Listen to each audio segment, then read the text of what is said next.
Got it, you're it. Got it, you're it. You're it.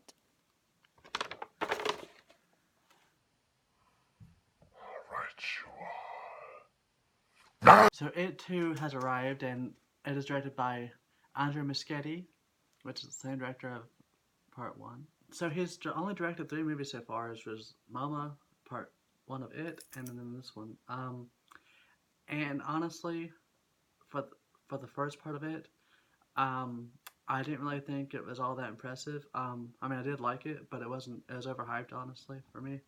I thought with the the jump scares and then the minimum uh, of seeing it, and then the CGI was a bit much for me.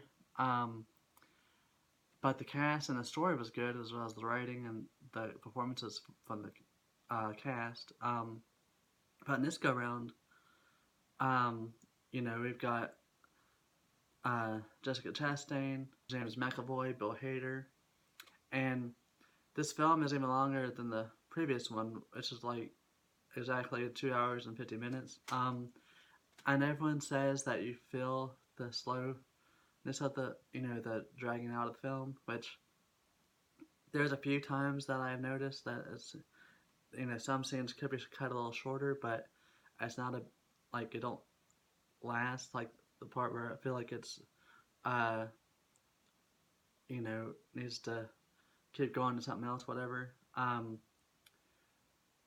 As soon as I feel like that, it'll go to the next scene or whatever, so it's not that big of a deal. And I think some of the scenes are necessary. I was really impressed with this film, like especially the cinematography and the transition between past and present. With like it'll zoom into like a balloon or whatever, and then it'll float into the air, and then it'll be a balloon in the present time or whatever. And with Bill Skarsgård, I was really surprised too because I honestly wasn't impressed with him in the first one either. Because I mean, he wasn't given much to do either, granted, but in this one, it's I actually really enjoyed his performance. And he's in this movie a lot more than this first one. I don't know why everyone's saying like he gets very little screen time. I mean, he honestly gets a lot more than the first one. Um, I think he does. His voice, I was irritated with it in the first go round because I felt like it kept changing throughout, like it wasn't sure what he was going for. But in the second one, I feel like he was more confident in it and he knew what he was going for. Um, which I'd hope so, as long as the movie was. Um, but there is still a lot of CGI in it, but it didn't bother me as bad this time because it did look better. Honestly, that might have had something to do with a bigger budget. Um, but the cast, it was really good, and like I knew it'd be good because James McAvoy and Jessica Chastain, they're good in pretty much everything they do that I've seen, and it doesn't disappoint here. They don't phone it up or anything. They give their all still, um, and the climax, um, it's a good 30 minutes, I think.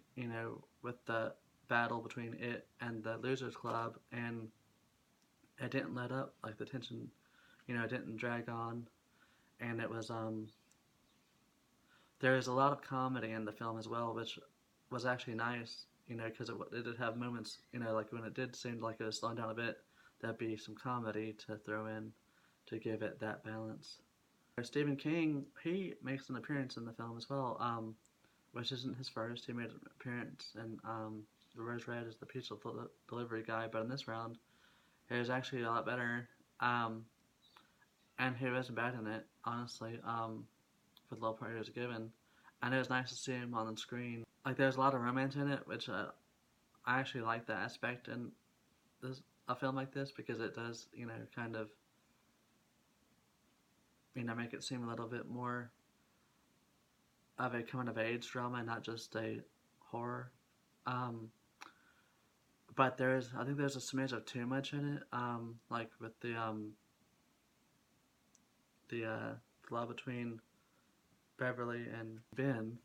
And I really enjoyed the references to the other Stephen King novels and films. That's pretty much it for my It Chapter 2 review. I hope you go out and see it because it's definitely worth the price. And then it's a really good time, and bring your friends because it is, always better going not by yourself. No one wants to play with me. Do you want to play with me?